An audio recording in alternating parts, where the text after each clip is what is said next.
Welcome to my personal breast cancer journey.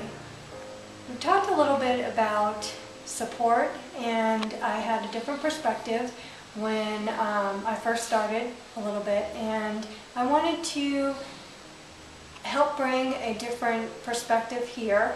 And basically when I hit my troubled waters, and I'm looking for my bridge over troubled waters, my rock,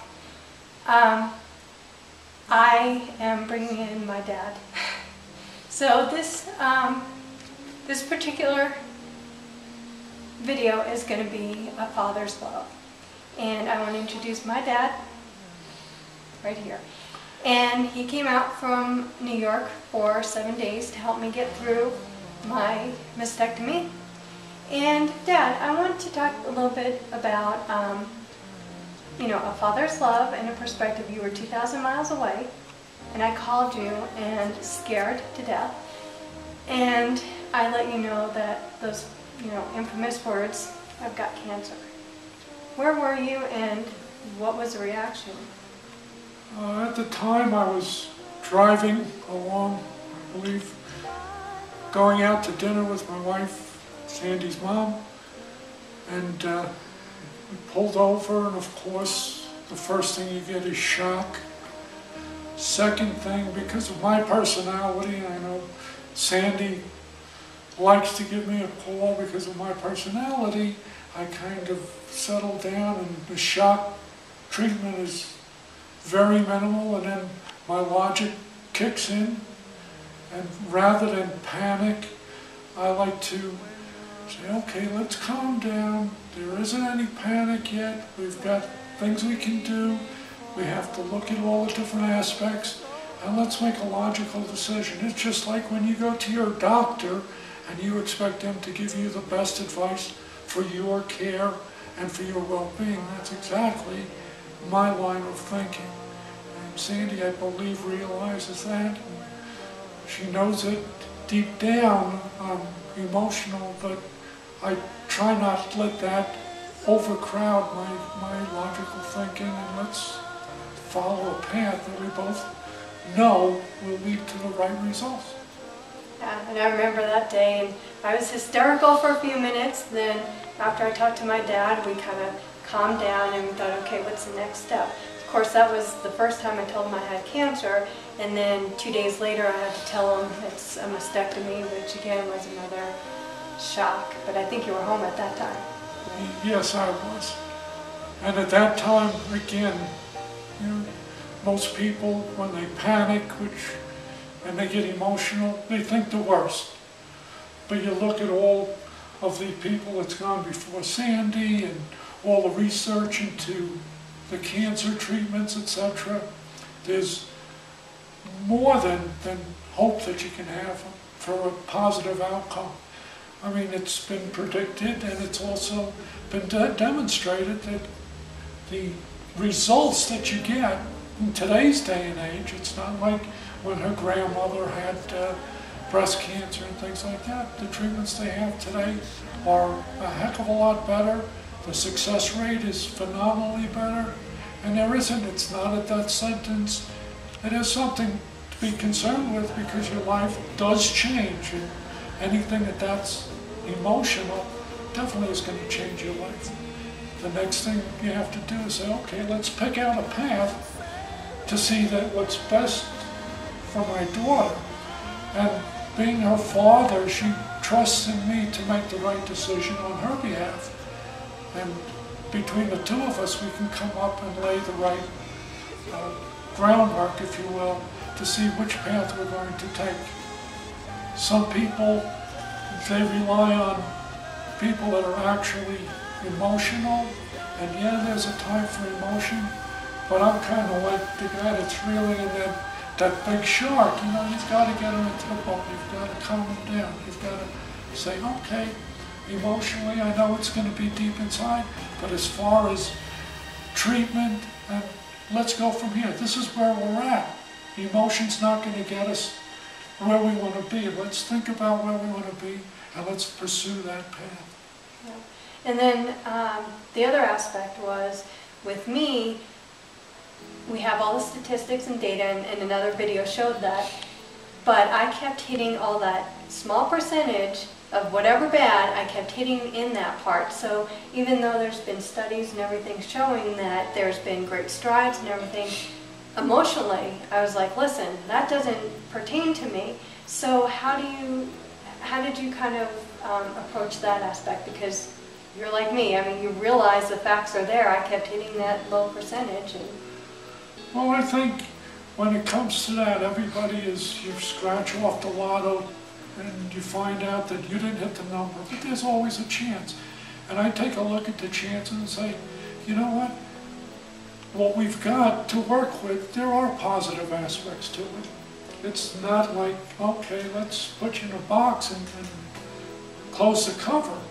In this day and age, it's certainly not like that.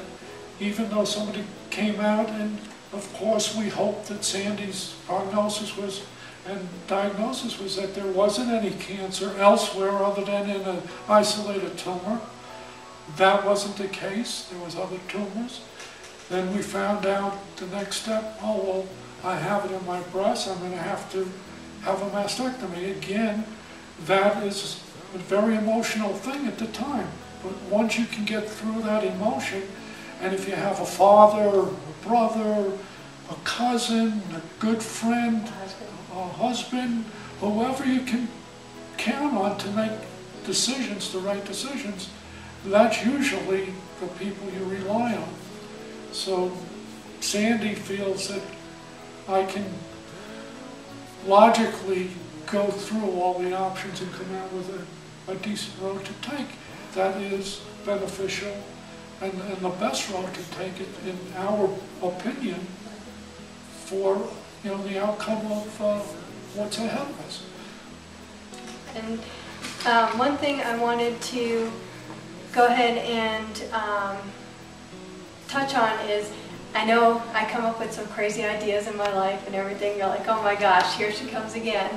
So one of the aspects I wanted to talk to you about is I was gung-ho on, I'm going to go holistic and I'm going to beat this, I'm going to get my power back. And I know that you're not exactly, that's not a strong point on your side, is the holistic aspect. When I said, Dad, I'm going to hold off on getting the surgery and I'm going to go holistic and see if I can make a change.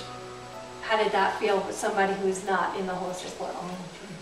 It's not that I'm not in the holistic world. It's kind of the same way that people go into McDonald's and say, oh, I'm going to have this Big Mac and stuff like that, knowing that it isn't the best food for you. Okay? But the way I looked at it is, do we have time?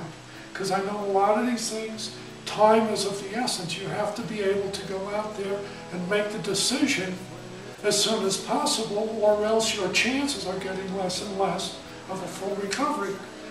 One of the things I said is discuss it with the doctor, and if the doctor felt that we had the time to be able to do that, that was a logical road to take. And even though it may not have cured the cancer, we still had to go through the procedures and things like that.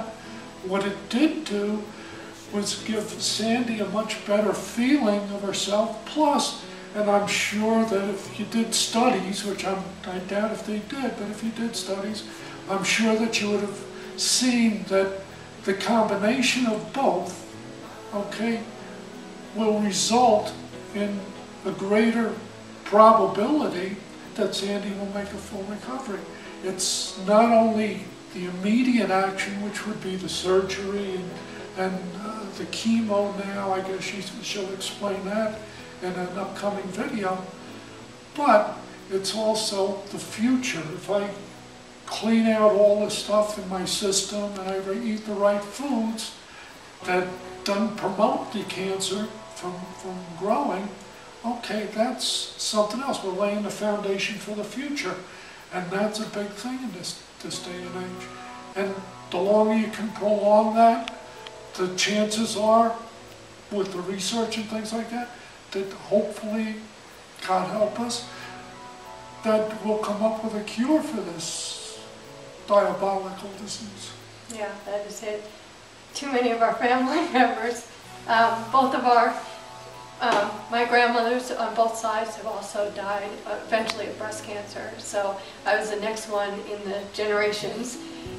Skipped a generation and it hit me, and my dad's got to handle that, but he's been my rock through this whole time. It's been 10 days you're here, and he's leaving tomorrow, which I'm not ready for, but you know, I know I'm my father's daughter, and I know he's only a phone call away. So, Dad, is there any parting words that you would like to tell my audience as far as, like, you know, support, or as a father's perspective and a father's love? What, you know, any other thoughts you have on their daughter? Absolutely. I mean, my wife, my daughter, my family, they come first before me, before anything. And, you know, I'm here to support my daughter. I have to make a decision. I feel like a rolling stone. I roll out here to Colorado to be with my daughter at her time of need.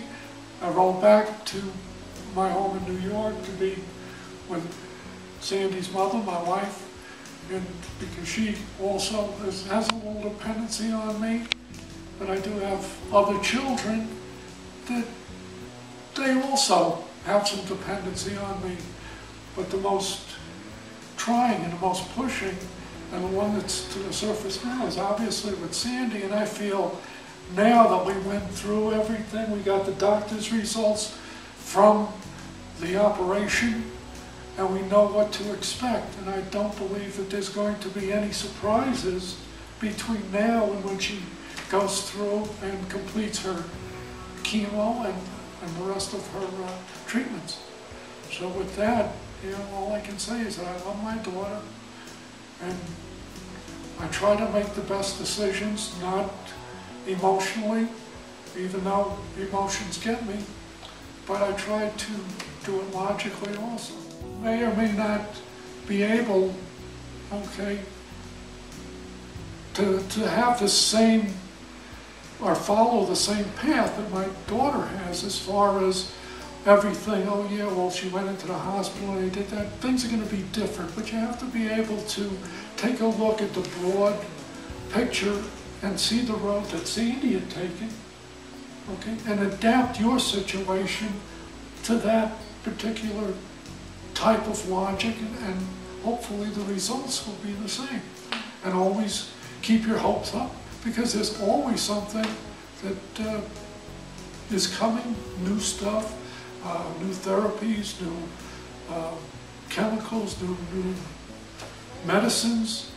And with all of that, the hope is really high that they're going to get rid of this disease in hopefully not too long future. And know that as you're going through this, we are here for you. You know, I'm here for you. I'm showing you what I'm going through, and sharing everything that I have in hopes that you have a good recovery. And Dad, I love you. I love you Thank too. you so much. Hang in there.